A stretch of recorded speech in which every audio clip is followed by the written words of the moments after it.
Hola chicos, buenas tardes, ¿cómo están? Hola, profe. Hola, profe. Aquí tratando de sobrevivir. Hola, Eso. profe. Bien, hola. Chiquillos, tengo algunas noticias que comentarlas. De ahí atiendo las manitos que se abren ahí.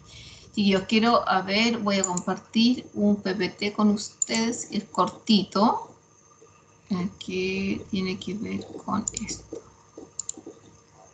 Ya, es con respecto a la segunda prueba. La segunda prueba, que es una prueba, no, aquí se práctica, pero es teórica, sería el 8 de noviembre, el lunes 8 de noviembre tendríamos que tener una prueba de desarrollo. ¿En qué horario? En horario de las 17 horas. Si me van a decir que tienen prueba de materno infantil, esa prueba la profe le va a comunicar, pero se va a modificar, ¿ya? Así que nuestra segunda evaluación sería una evaluación presencial que la realizaríamos el 8 de noviembre a las 17 horas.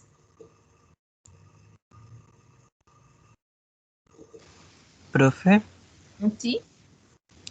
y bueno, al ser presencial, ¿cómo voy a poder llegar a la hora a la clase que tengo después, que es 10 minutos después que termina la prueba? ¿Y qué clase tienes después, Enzo? Dietoterapia. ¿Dieto? ¿Tenías prueba de dieto ese día? No es una clase, pero eh, igual es importante más por la asistencia. Ya, miren, eso lo vimos con la profe Pau y se modificó la prueba. Es que el grupo anterior me decía que tenía pruebas de dietoterapia ese día. Sí, profe, teníamos prueba, pero la profe mandó un mensaje hace poco diciendo que la prueba se cambió para el viernes. Sí, exacto, sí, eso sucedió. Entonces, se está trabajando de tal forma que la prueba presencial no le genere a ustedes inconvenientes con las otras asignaturas. Por eso se modificó la prueba de dieto también. ¿Pero tienen diferentes dietos? ¿Porque uno tiene prueba y el otro tiene clase? No, profe, era lo No, mismo. profe, es lo Tenemos mismo. la Vamos, misma hora. Ah, ok. Pero que la... algunos tienen antes de APS y otros tenemos después de APS. Ya. Sí, Ah, profe, pero es cátedra de dieto solamente, no es prueba ya. ya. Ok. Van a tener cátedra de dieto, ¿sí?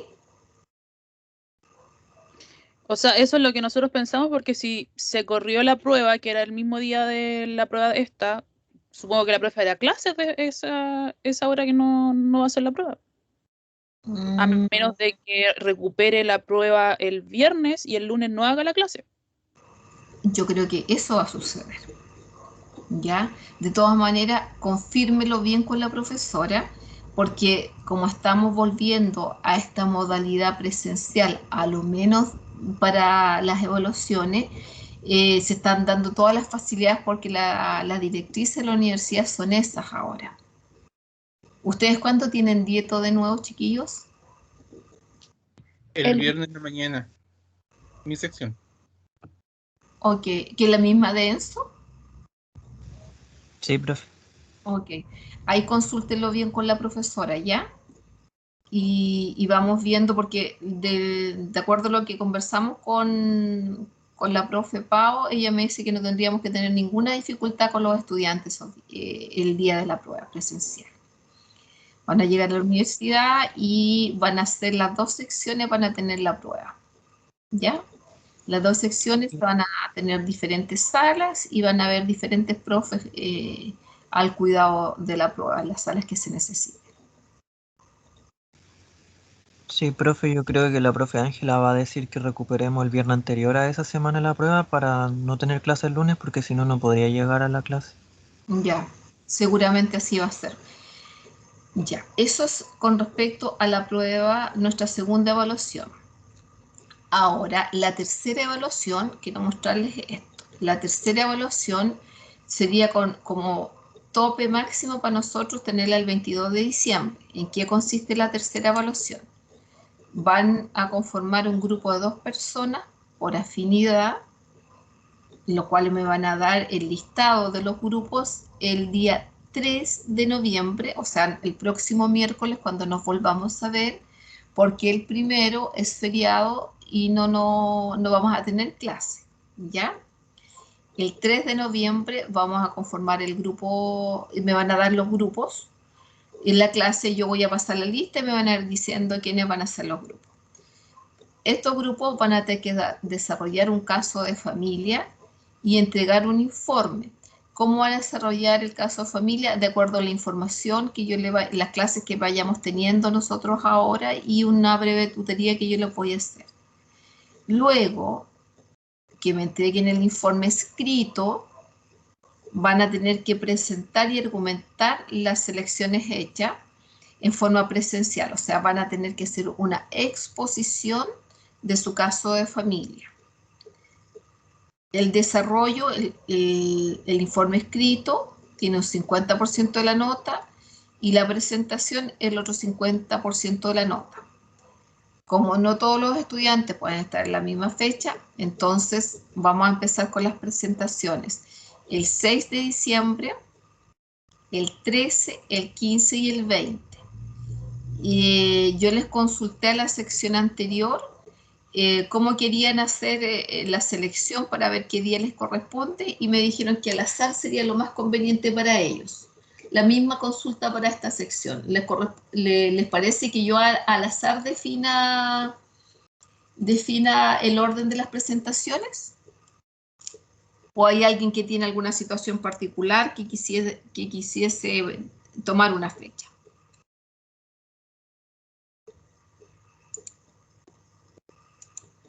Sorteo está bien, Pero profe. igual sería mejor que diera fecha o no. O sea, la fecha está, pues o es el 6, o es el 13, o es el 15, o el 20. Ahí la fecha. Entre esas 4 fechas les puede tocar a ustedes con su grupo la presentación. Sorteo nomás, profe. Ya. Ok. Lo vamos a sortear pronto, cosa que de esa forma ustedes ya se vayan programando con respecto a sus últimas evaluaciones, ¿ya? Y esas son las 3 evaluaciones que me corresponden a mí. 3 evaluaciones que me corresponden a mí. Y la otra es la evaluación que tiene una ponderación del 30% que lo va a desarrollar las profes que le están haciendo la práctica. Esa también tendría que estar ya para el 26 de diciembre, por lo que entiendo. Ya. Resumo. Prueba 8 de noviembre a las 17 horas en forma presencial en la universidad. Tienen que llevar calculadora, porque si no, no pueden usar celular, calculadora, por si acaso, sin celular, calculadora, para sí o sí les va a salir un ejercicio de programación. Sí o sí. ¿Ya? Entonces, no se olviden de ese detallito. El día 3 de noviembre, cuando tengamos la clase, yo voy a ir preguntando por lista y vamos a conformar los grupos. Una vez que tengamos conformados los grupos, voy a hacer un sorteo y les voy a avisar qué fecha le correspondería presentar. La presentación formal en la universidad. No va a ser por plataforma, va a ser presencial.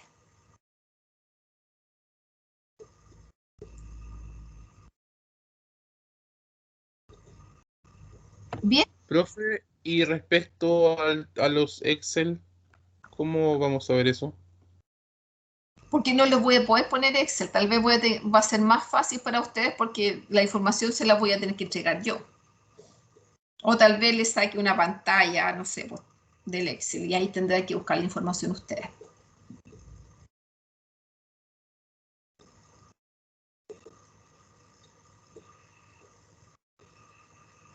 Así va a ser, Álvaro. Ya, profe, gracias. Bien, ¿comenzamos la clase entonces? Si no hay observaciones con respecto a esto. Ya. Vamos a partir hoy día cambiando definitivamente la temática en la que estamos insertos, que es la tema, estábamos en programación. Ahora damos vuelta a la página y vamos a empezar a hablar del modelo de salud familiar. Quiero saber qué saben ustedes del modelo de salud familiar, pero ya propiamente tal, como instalado dentro de un CESFAM. ¿Qué información tienen ahí?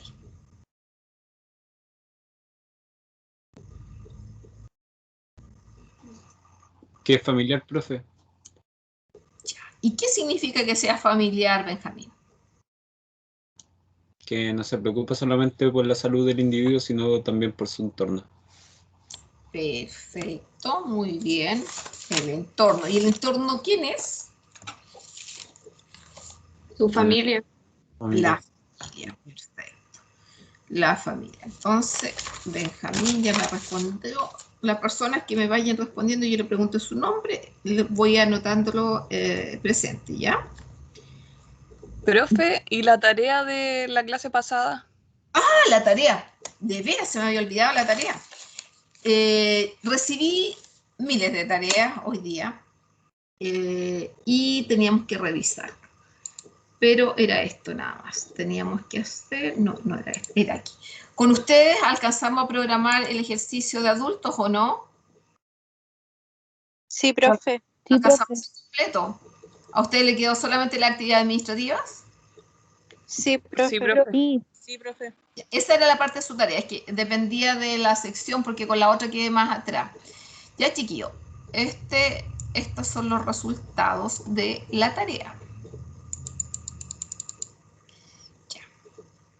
Yo quiero comentarles acá que el ejercicio de programación que les va a salir seguramente va a establecer si tengo tantas actividades anuales con tal rendimiento, ustedes van a tener que calcular las horas de tal programa, sumar sumar el programa adulto, infantil, el promoción y prevención y actividades administrativas, y van a tener que hacer un balance con en torno aquí a una jornada.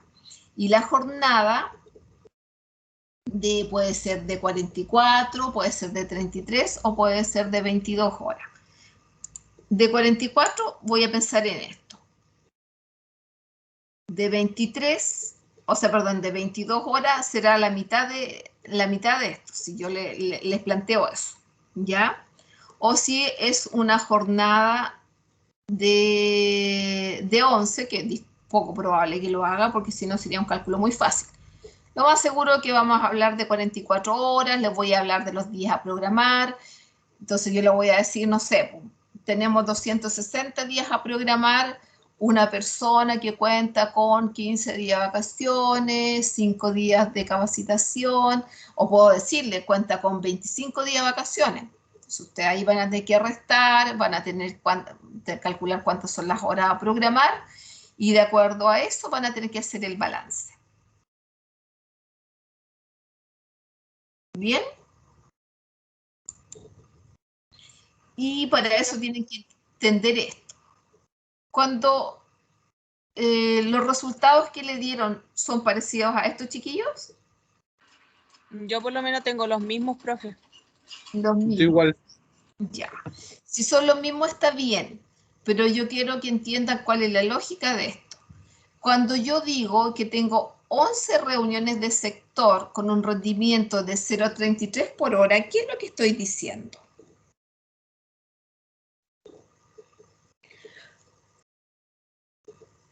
¿Qué es lo que digo ahí yo?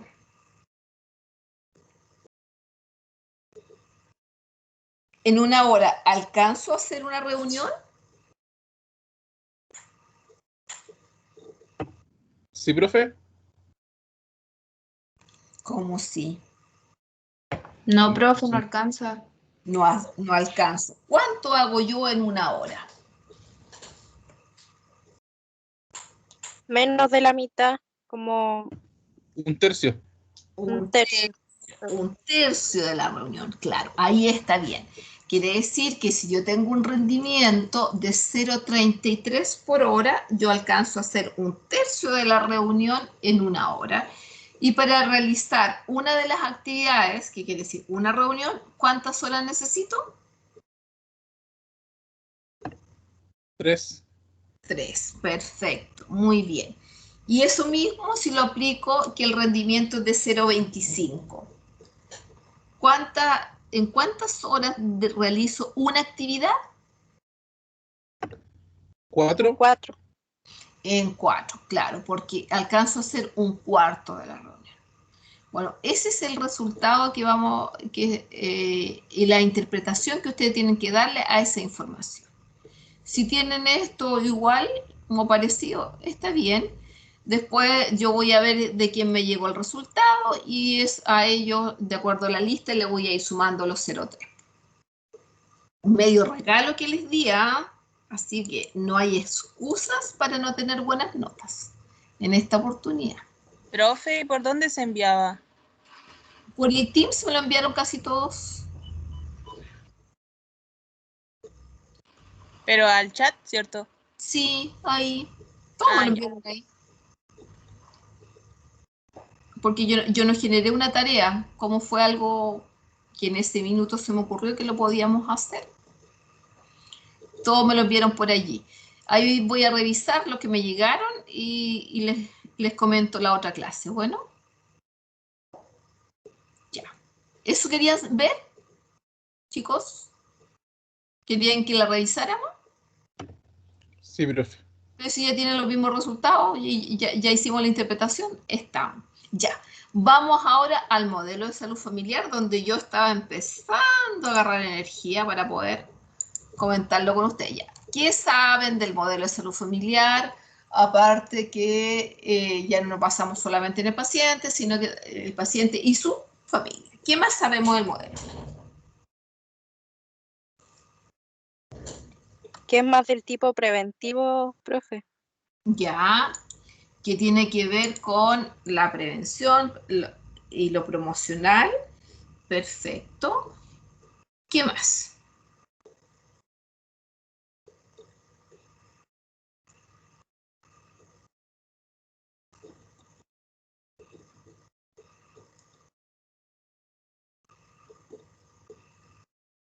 Es para toda la población, profe.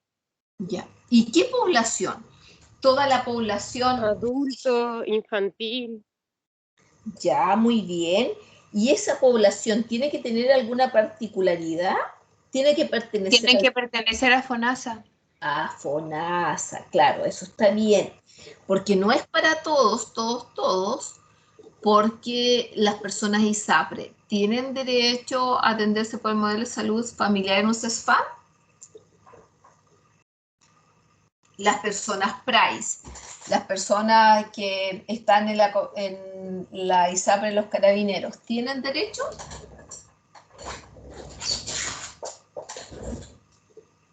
¿Sí o no?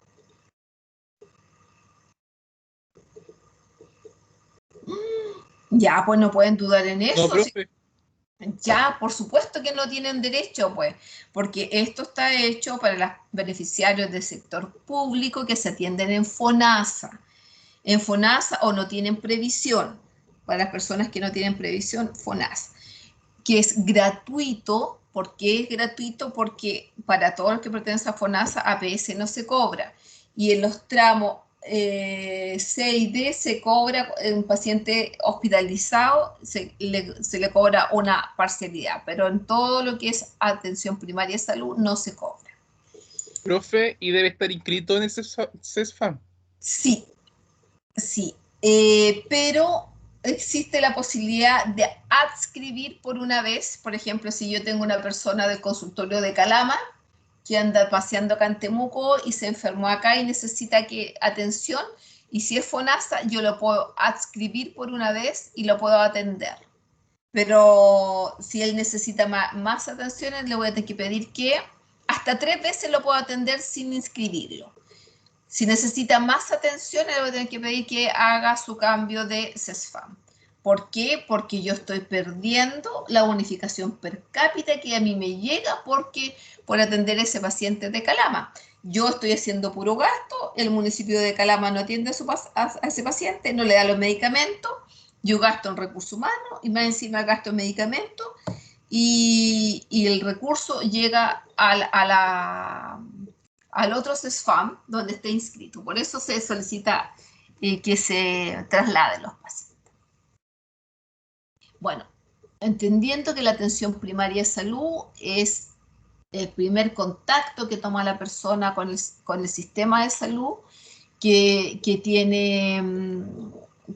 esta atención primaria de salud atiende a los usuarios de FONASA, que más o menos representa el 72% de la población en Chile, que es gratuito, que eso ya les comenté, que es gratuito para todas las FONASA, cualquier tramo A, B, C, D, y que no significan copago, pero que no atiende a los pacientes ISAPRE ni a los pacientes de las provisiones de las Fuerzas Armadas, que tiene una valorización per cápita, que nos entrega una cantidad de prestaciones que tenemos que hacer que tenemos que entregar a los beneficiarios. Y estas acciones que se realizan en la atención primaria están dedicadas a las personas, a la familia y a la comunidad en general, que se basa en algunos ejes estratégicos como el modelo de salud familiar. Y este modelo de salud familiar tiene algunas características. A ver si podemos llegar a las características. La primera característica que tiene el modelo. A ver, ¿alguno de ustedes se ha atendido en un centro de salud familiar? Sí, profe. Sí, profe. Cuando han ido al CESFAM, ¿han tenido que le han entregado la hora con cualquier profesional o le han preguntado alguna información?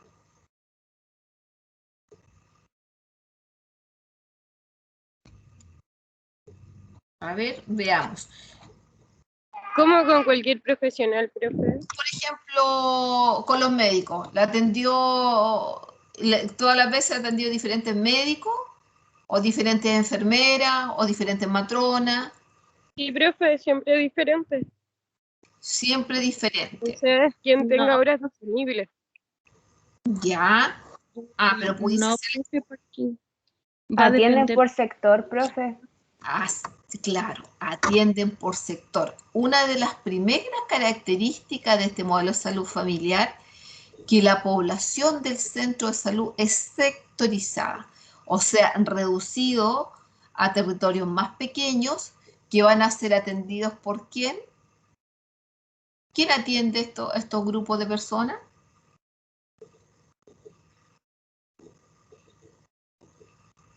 ¿Lo atiende cualquier profesional?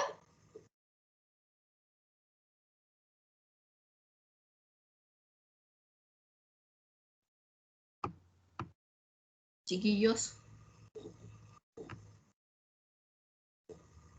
Profe, yo por mi parte me perdí porque por lo menos cuando yo voy al CEFAM me atiende cualquier médico, a menos que uno lo pida, así como cierto médico y pide la hora. Ya. ¿Qué se llama el tuyo? CEFAM Barroso, de Padre Las Casas. El padre de las casas. Sí. ¿Y no están sectorizados ellos? Sí, por lo menos a mi mamá en su momento cuando la derivaron a Nutri sí tuvo que ir creo que somos sector verde, está sector verde y azul, eso sí, pero lo que es médico al momento de pedir hora solamente te toman la hora y cualquier médico, o quizás tienen por sector y no me he dado cuenta.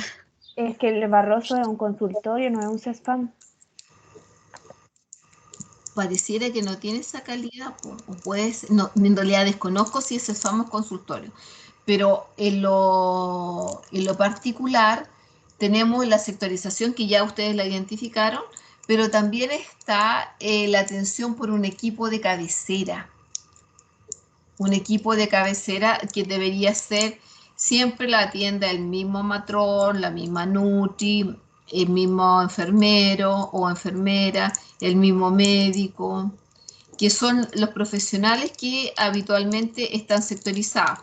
Casi siempre quienes están sectorizados, sí o sí, el médico, la enfermera o enfermero, el matrón o matrona.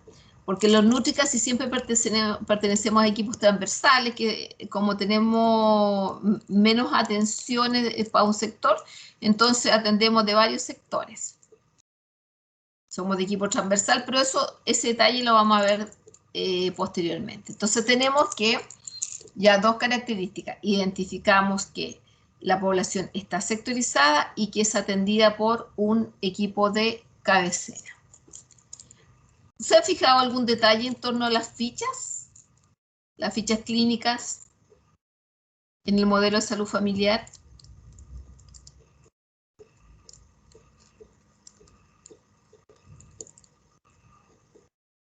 Las fichas familiares están ligadas a las familias. Entonces, mi ficha clínica está ligada con las personas con las que yo vivo, con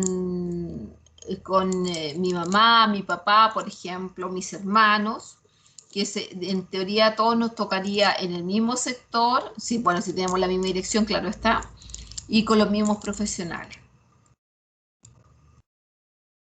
¿No? ¿No han visto eso de las carpetas familiares? Yo por lo menos no, profe, no lo había visto nunca. No, profe, primera vez que lo escucho. Ya, ok. Bueno, pero nos quedamos que el modelo de salud familiar entonces está basada en la sectorización y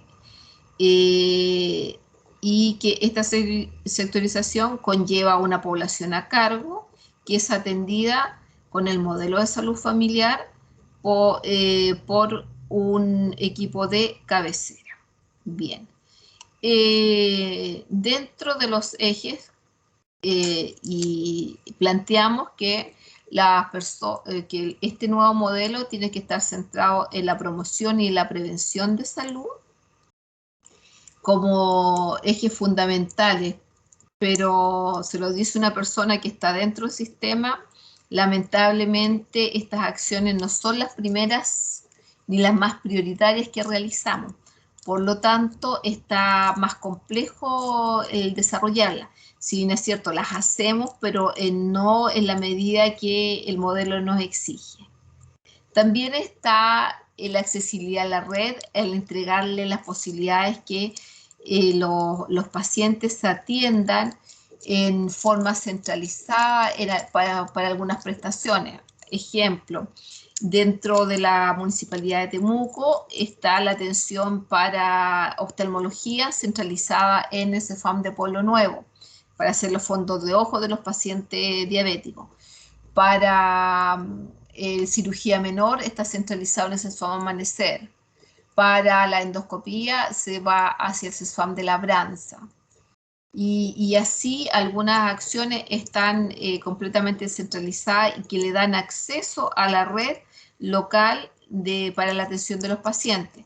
Como también al pertenecer a una comuna, esa comuna tiene centros de derivación que pudiese ser, para hacer nuestro caso, sería como Miraflores, para que tenga acceso el paciente de entrar al hospital. Además que cuando se habló del modelo de salud familiar, se trató de incrementar la resolutividad, haciendo que se implementen prestaciones que pudiesen ayudar a diagnosticar los pacientes o a tratarlos dentro de sus mismos centros, como por ejemplo la espirometría, que son estos exámenes que se realizan para saber cómo está la capacidad pulmonar de los pacientes y poder tratarlos en las salas de ERA.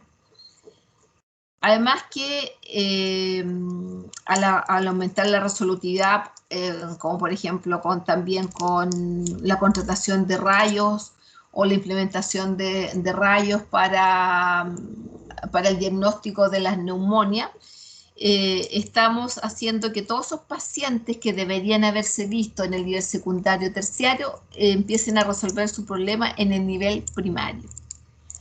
También se dice que la gestión de la red asistencial, pensando en los diferentes niveles de atención, está centrada en la atención primaria de salud, en lo cual yo esa parte difiero también. no es tan así. ¿Qué es lo que pasa cuando empezamos a transformarnos de consultorio a centros de salud? Esto empezó a acontecer allá por el año 93, donde trajo descentralización, o sea, cada uno de las comunas podía definir cómo iba a atender la salud de su población, así como les comentaba recién lo hizo Temuco, pensando en que la cirugía menor toda la iba a atender en el CESFAM Amanecer, que la oftalmología lo iba a ver en Pueblo Nuevo. Entonces cada uno pudo tomar sus propias decisiones.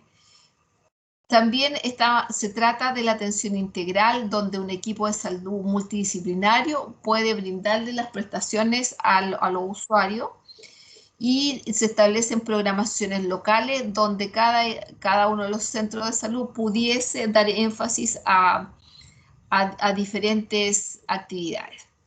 También se señala que para poder transitar del consultorio al centro de salud, tenemos que contar con la participación de la comunidad organizada, donde ojalá pudiese estar representado a través de consejos de desarrollo local o CODELO, para que pudiesen entregar su opinión o pudiesen apoyar al centro. Dentro de las etapas, partimos con la etapa que cuando era consultorio el centro, luego se motivó para hacer el cambio, después que el cambio se empezó a implementar a través de las carpetas familiares, lo que yo le comentaba, a través de la sectorización y la designación de equipos de cabecera. Luego viene una etapa de fortalecimiento, donde se empiezan a desarrollar las acciones del modelo de salud familiar, como son el estudio de caso familia, las consejerías familiares, y posteriormente ya cuando estamos en etapa de consolidación, cuando ya el modelo ya cuajó, ya se está trabajando de esa forma. Casi todos los SFAM de Temuco están en este modelo de consolidación. Ya para el año 98 ya contábamos con los primeros SFAM, y es aquí cuando se establece como de las actividades más importantes que puede realizar el centro de salud, están las visitas domiciliarias integrales y las consejerías individuales y familiares, ya bajo este prisma de este modelo. Cuando ya viene a consolidarse el modelo, el año 2001, cuando a través de una reforma que se desarrolla, el modelo de salud familiar es aprobado como el modelo de atención para todo el territorio nacional. Anteriormente había estado más bien como en centro de salud, como un piloto, hasta que se probó que era bueno. Nuevamente, ¿qué características tiene este modelo de familiar integrado? Que está centrado en las personas, en sus necesidades y sus contextos biopsicosociales con enfoque familiar. O sea, ya salimos que la patología es de una sola persona, sino que puede verse a causa de la familia o de su entorno, que le abrimos las puertas al CESFAM a la comunidad, que estamos en la continuidad del cuidado basado en la atención multidisciplinaria de diferentes profesionales, y el mayor acento en la promoción y la prevención, que decía que yo no estaba tan de acuerdo con aquello. Luego tenemos que vamos a señalar un comparativo con respecto a cómo aborda el concepto de enfermedad, el modelo biomédico y el psicosocial. Entonces, el biomédico establece que la enfermedad es un desorden del cuerpo. En cambio, el psicosocial establece que es un conjunto de factores que tiene que ver con lo biológico, lo psicológico, sociales y culturales. ¿Alguno de ustedes me podría dar un ejemplo cómo los aspectos culturales pueden hacer que una persona se enferme o pierda su salud? o no explote todo su potencial solamente por aspectos culturales o sociales también, si quieren.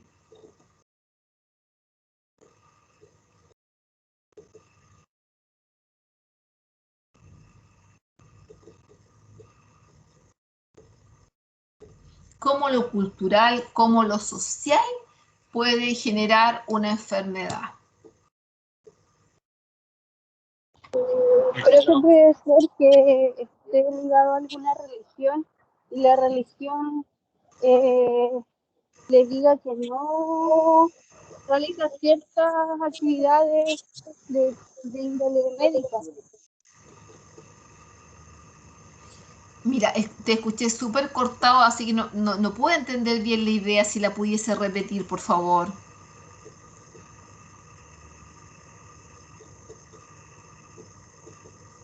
¿Se escucha, profe? Ahora sí. Que me decía que la persona puede pertenecer a una religión y esta religión le niegue la posibilidad de acceder a ciertas atenciones médicas. Ok, claro, podríamos decir que alguna religión, por ejemplo, trabaje o esté en contra de la planificación familiar y el tener muchos hijos vaya en un detrimento de esa familia, o por el hecho de no poder alimentar o no tener las condiciones y que ellos se enfermen, pudiese ser si son testigos de Jehová y en algún minuto necesitan una transfusión de sangre, se van a negar a ella, también pudiese ser. Entonces vienen estos factores culturales que van a afectar la condición de salud. Y, por ejemplo, lo social, si vivimos en un barrio donde la situación de la seguridad no es bueno, pudiese traer un detrimento en la salud mental, o pudiese ser si las condiciones sanitarias de ese mismo barrio son inadecuadas, pudiésemos tener algún tipo de infección aguda que también vayan a afectar la condición de salud. Entonces ahí tenemos que este modelo psicosocial tiene una diferente forma de ver la patología. Bien. El concepto de salud dentro del modelo biomédico se basa en la ausencia de signos o síntomas de la enfermedad o que el cuerpo no está funcionando bien. En cambio, el modelo biopsicosocial establece que la salud física es necesaria, pero no es lo único importante. Aquí también hay que ver cuáles son los aspectos psicológicos o sociales que la persona esté inserta que están afectando. La sobrecarga de trabajo, o sea, el trabajo te puede enfermar el lugar donde vives, te puede enfermar las condiciones en las que tienes que desempeñar tu trabajo. O sea, hay una multicausalidad de la enfermedad que puede ser del orden corporal o del mental.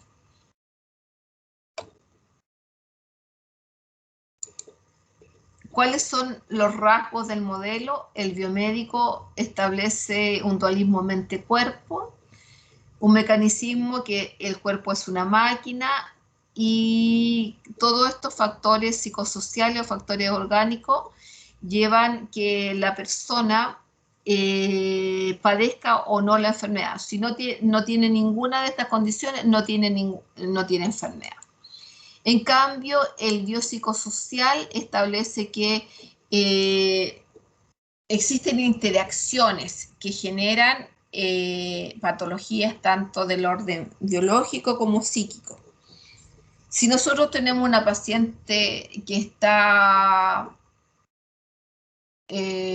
siempre con crisis de angustia o está un poco deprimida, y tratamos el síntoma, la angustia, la depresión, la tristeza, la depresión, pero no nos dedicamos a averiguar cuál es el trasfondo que tiene la situación probablemente nunca vamos a poder mejorar a ese paciente, porque pudiese ser que la sintomatología sea la respuesta a la violencia intrafamiliar, sea la respuesta a condiciones sociales en las que está viviendo que no son las más adecuadas, sea la respuesta a un alcoholismo familiar o del grupo familiar.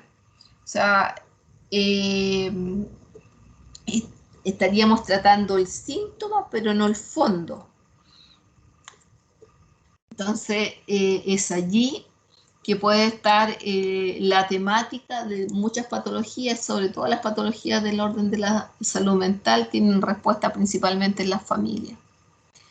¿Cuáles son las ventajas de utilizar el modelo biomédico? Que indudablemente, chicos, yo no quiero que se queden con la idea que yo estoy en contra absoluta del modelo o que uno es superior a otro, sino que donde se aplica es distinto. Si yo hablo del modelo biomédico, establecemos que ha tenido muy buen desarrollo de los fármacos, y qué mejor grafica esto el hecho que se haya sacado una vacuna para un virus desconocido en menos de un año, que dentro del modelo biomédico se trabajó mucho en todo lo que era la prevención, pero la prevención para evitar enfermedades agudas.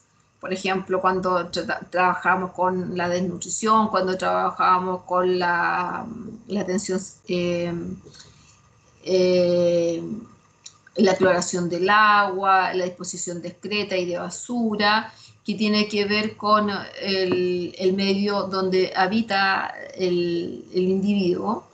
Además que en este modelo biomédico también está todo lo que el desempeño para poder lograr diagnósticos más precisos, los exámenes de laboratorio o de imágenes que ayudan a los diagnósticos.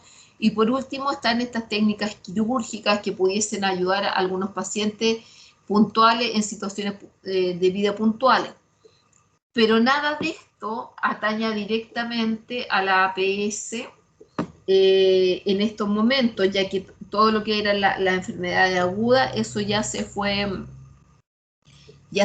causadas por factores que necesitaban educación popular, como el cólera, como la disposición de excreta, eso ya se subsanó. Ya prácticamente no tenemos ese tipo de problemas.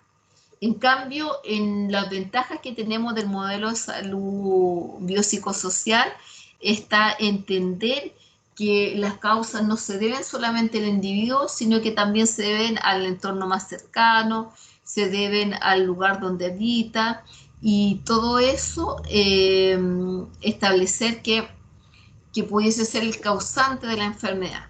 También hablamos de la prevención y la promoción en un sentido muchísimo más amplio que solamente evitar una patología, un tifus, un cólera, una infección, sino que estamos hablando de cómo poder mantener la salud mental, cómo poder mantener la condición de salud cardiovascular de las personas, que tiene que ver con enfermedades del tipo bien crónico. Además que en el fondo ya no se trabaja solamente para mantener la condición de vida de estas personas y mantenerlos vivos a toda costa, sino que más bien mantener una buena calidad de vida de las personas. Dentro de las desventajas que tenemos, que el modelo biomédico tenía principalmente una visión curativa sobre la visión preventiva de la enfermedad. Y en realidad era como yo les comentaba en educación, era el río abajo, o sea, esperaba que los pacientes se enfermaran para empezar a tratarlo, no hacía nada antes. En cambio, el modelo biopsicosocial establece que a través de un trabajo interdisciplinario con diferentes integrantes de los equipos de salud, estos pueden trabajar en la prevención ¿Para qué? Para agarrar a los pacientes antes que caigan al agua, antes que se enfermen, o evitar que se enfermen en estadios tempranos de la vida. Probablemente igual van a ser pacientes cardiovasculares, pero estos van a presentar la patología ya en edad un poco más avanzada, lo que se busca. También en algunos momentos en el modelo biopsicosocial se ve que al relativizar todo, tal vez la patología de un paciente, al hacer un cuestionamiento en torno a su entorno social, a su entorno biopsicosocial, su familia, pudiese ser que no estemos siendo certeros los diagnósticos y que el paciente necesite otro tipo de tratamiento que involucre mayor acción. Es una enfermedad y esta enfermedad tiene esta cura que es este medicamento y no tiene que ver con la familia ni nada de eso. Entonces, tal vez se puede perder un poco de tiempo exagerado en la atención de este tipo de consulta.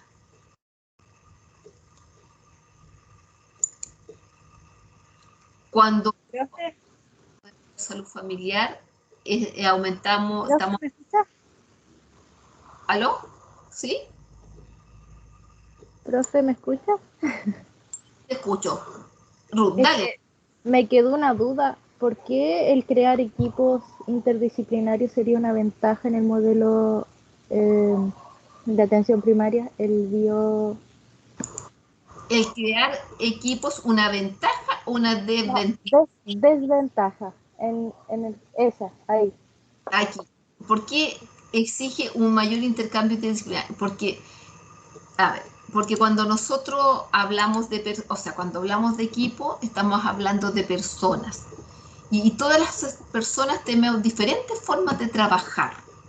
Entonces, pudiese ser que cuando existen entes profesionales que no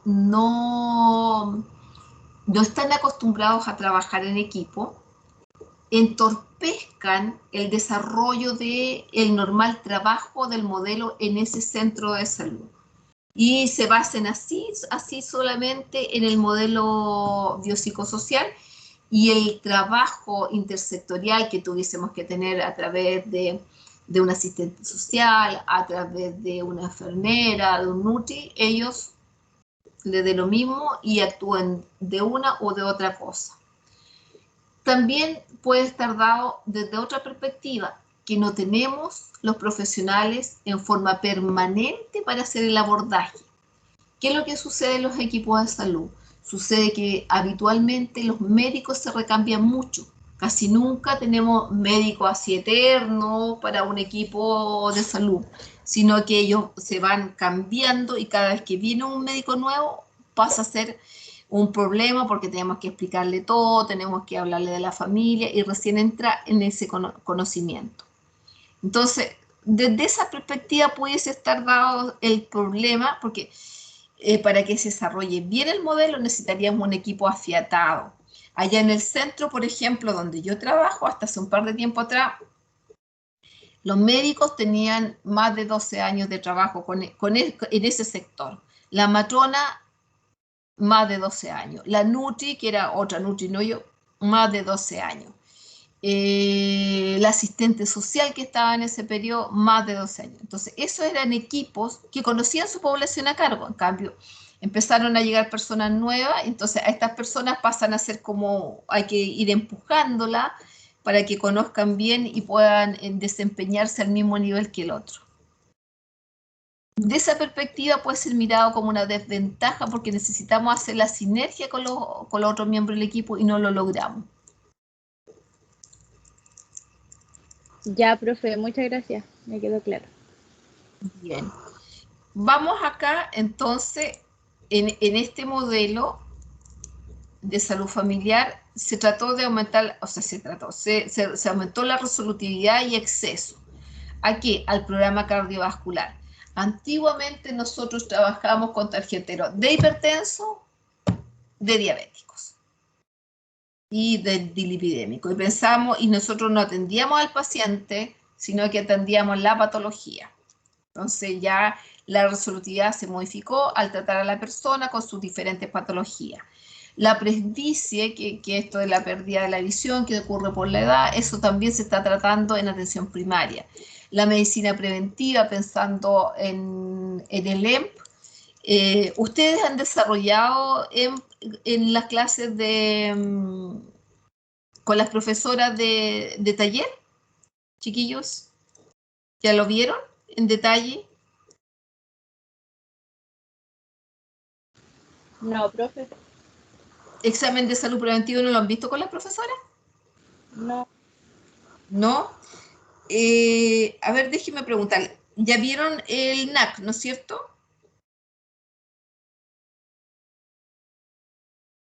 Del programa de alimentación Sí. complementaria. Eso lo Sí, vieron. suelen hacer como un Cardex con esas cosas, entonces el Bien. NAC sí.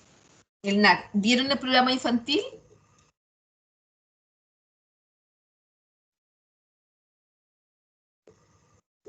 ¿Sobre el programa infantil vieron algo? El programa de la mujer, el PACAM. Es que, profe, nos hicieron hacer un Cardex sobre eso, entonces nosotros tuvimos que buscar como la información y agregarlo al Cardex, pero así como de verlo junto con la profesora y hablarlo y eso no. O sea, ustedes le pidieron que recopilaran información sobre esto. Sí, y hacer un Cardex. Pero yo la verdad es que, bueno, como tengo otras cosas que hacer, el Cardex yo buscaba la información, la copiaba, la dejaba ahí, pero no es que la tenga del todo clara, no la he estudiado así como tal. Entonces, podría decir que no lo he visto a fondo. O sea, no lo han revisado. Hicieron la tarea, pero no la han revisado. ¿Eso es? No, aún no la revisamos. Ah, ya, Porque perfecto. ahora nos toca atender pacientes, usuarios. Claro, ahora les toca 2 sesiones de atención de usuario y después les correspondería ver algo de el programa cardiovascular, me parece. Sí. Ya. Porque lo que vieron ahora es sobre el programa de alimentación complementaria, vieron sobre el programa infantil y el programa de la mujer. Sí, profe. Y eso lo pusimos en un Cardex. Pero como le digo, no lo revisamos en conjunto con la profe. Ah, ya, pero seguramente va a haber instancia de revisión. Ya, ok. Ya, pues entonces, porque yo sabía que ustedes iban a ver sobre el examen de salud preventivo con las profes de taller y lo iban a desarrollar más en extenso. Todavía no lo hacen entonces. No, profe, aún no. Ya, bien. Pero bueno, ustedes ya saben, ya tienen información que existe el examen de salud preventivo, que lo podemos desarrollar en un nutricionista, y estas acciones aumentan la resolutividad en la APS. También está el reforzamiento de salud oral, donde tenemos alguna garantía G de los 6, de los 12 años, de las embarazadas, donde se mejora la condición de salud oral de las personas. También está la depresión, como la atención de la depresión en APS, también todo lo que es el apoyo diagnóstico, alcohol y drogas, se empezó a trabajar con violencia intrafamiliar, que antes no lo hacíamos. También se trabaja con el consultorio sin papel, pensando en que tratemos de evitar las fichas papel e ir a diferentes plataformas para consignar los datos y que estos datos estén en línea para que si yo me atiendo aquí o en otro lado de Chile puedan ver mi información clínica. Eso en alguna medida se ha logrado debido a los lugares donde tienen plataformas de sostén de fichas clínicas como el Rayen Salud que manejamos nosotros, y yo puedo ver si el consultorio, no sé, Pudarica tiene Rayen Salud, yo pudiese ver los pacientes atendidos y la evolución que ellos hicieron en la ficha clínica de ese paciente. Entonces, a eso se refiere a este consultorio sin papel. Se trata también el aumento de la resolutividad, hablando de los hospitales comunitarios, que son estos pequeños hospitales que están en comuna, donde también se hacen actividades de promoción y prevención, y la atención remota en salud, que hablamos de la telemedicina o poder hacer lo que hemos hecho mucho en pandemia, en la atención telefónica de los pacientes. También el aumento de la resolutividad llevó a que empezáramos con las salas IRA y ERA, de infecciones respiratorias de alta y del adulto, las infecciones respiratorias agudas, que son de los niños, y la enfermedad respiratoria, lo ERA, son de los niños, son los IRA, y los ERA son de los adultos. Están las unidades de las UAPO, que son las atenciones primarias de urgencia, las unidades de atención de primaria oftalmológica, la teledermatología también, como unas acciones que se realizan. Por ejemplo, nosotros tenemos siempre consulta con especialistas. Los programas de resolutividad, como por ejemplo el tener acceso a hacer convenios para sacar rayos y poder diagnosticar la neumonía en los pacientes. También la resolutividad tiene que ver con la instalación de estos servicios de urgencia, que puede ser los SAP o los SUR, dependiendo dónde estén instalados. También dentro de la atención primaria están las capacitaciones gestionadas, que pasan porque las personas tienen derecho a capacitarse. Las personas, me refiero a los funcionarios, tienen derecho a capacitarse y tienen tiempo asignado para ello. También se empezó a reconocer los pacientes postrados del sector y a brindarle las atenciones por un equipo médico interdisciplinario. Están los cuidados paliativos, que se pueden hacer con los pacientes que ya están en condiciones terminales. Y por último, dentro de la resolutividad que se entregó cuando se cambió de consultorio a centro de salud y centro de salud a CESFAM, está la espirometría, que es la medición de la capacidad pulmonar que tienen los pacientes instalados en cada uno de los centros. Con la gente, con los kinesiólogos capacitados. A ver, yo creo que vamos a quedar hasta aquí porque no, vamos a hacer estas dos más y vamos a llegar a la 16 porque nos quedan 12 minutos, ¿no es cierto, chiquillos? ¿Sí? ¿Están durmiendo? Sí, profe. Gracias. En algún minuto hemos hablado de las garantías explícitas en salud, las GES, que tienen garantías explícitas que se cumplen en atención primaria. ¿Se recuerdan algunas de las garantías explícitas que se cumplen en APS? Lo vimos en la materia pasada, en la primera prueba.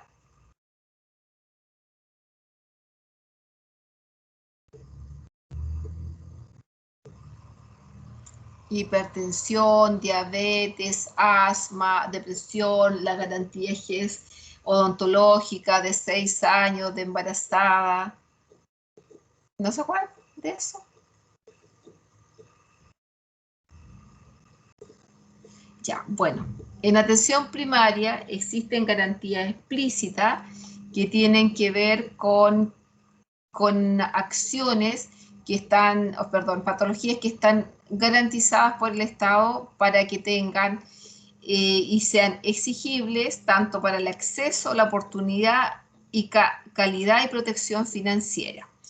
¿Qué quiere decir esto? Que van a acceder en forma prioritaria hacia las atenciones de salud, que la calidad que van a ser entregados por personal certificado y que la institución va a estar acreditada, que no va a generar un detrimento económico el tratamiento de estas patologías a la familia o a la persona, y que estas enfermedades, estas garantías GES están otorgadas o son reconocidas por el Ministerio de Salud y que no están todas las patologías y estas tienen prioridad con respecto a otras. Estas garantías GES son son exigibles tanto para el sector público como el sector privado. Tienen la garantía de calidad, que eso ya se los dije, que la calidad estaría dada porque el prestador institucional o el centro de salud esté acreditado y trabaje bajo normas de evidencia científica debidamente comprobada, y que el personal tenga los títulos que corresponden. La oportunidad dada por el plazo máximo que tienen las personas para que les brinden la atención, y la protección financiera, como le decía, que se entrega un financiamiento para que las personas que padecen de esta patología no queden desprovistas de sus recursos o tengan que recurrir a préstamos para poder tratar la patología en sí. Ya. Vamos a terminar aquí con el GES. Entonces, ¿qué vamos sacando así como en conclusión? Transitamos de un modelo biomédico a uno biopsicosocial. Teníamos el énfasis en la enfermedad y en la curación. Ahora tenemos lo promocional y lo preventivo, tratando que la persona no se nos caiga al río, o sea, antes que se enferme, tratar de generar el autocuidado para que esta persona pueda mantener su condición de salud. Esto se trabajó en un largo plazo, en varios años, para que las personas pudiesen, los centros de salud pudiesen hacer la modificación de consultorios a centros de salud familiar, donde se integraron acciones que tienen que ver con visitas domiciliarias integrales y consejerías familiares e individuales, que nos ayudan a que el modelo de salud cuaje. Este modelo de salud familiar establece que trabajamos con población a cargo, que esta población a cargo tiene que estar sectorizada y que cada uno de estos sectores tiene que tener sus equipos de cabecera que deberían atenderlo durante todo el ciclo vital. O sea, desde que nace hasta que muere debería estar este equipo de cabecera. Que existen ventajas y desventajas, pero las desventajas de trabajar con las ventajas de trabajar con el modelo de salud familiar tienen que ver desde lo promocional y lo preventivo, ya que el biomédico radica principalmente en los fármacos, en las técnicas quirúrgicas, radica en la precisión de los exámenes para el diagnóstico, que viene como ese estudio más empírico, más científico. En cambio, lo del modelo de salud tiene que ver más con lo social, con lo cultural, con el medio donde se mueve la persona o se mueve la familia. De por sí, el modelo más biomédico se utiliza en los niveles más altos, y en cambio en el nivel primario nosotros tendríamos que hablar de este modelo de salud familiar, que viene a trabajar lo promocional y lo preventivo en forma preferente, pero no quita que en algunos momentos, frente a algunas determinadas patologías, tengamos que recurrir al modelo biomédico. Entonces nos vamos saltando de un lado para otro. Bien, vamos a dejar esto hasta acá. ¿Dudas, consultas que tengan?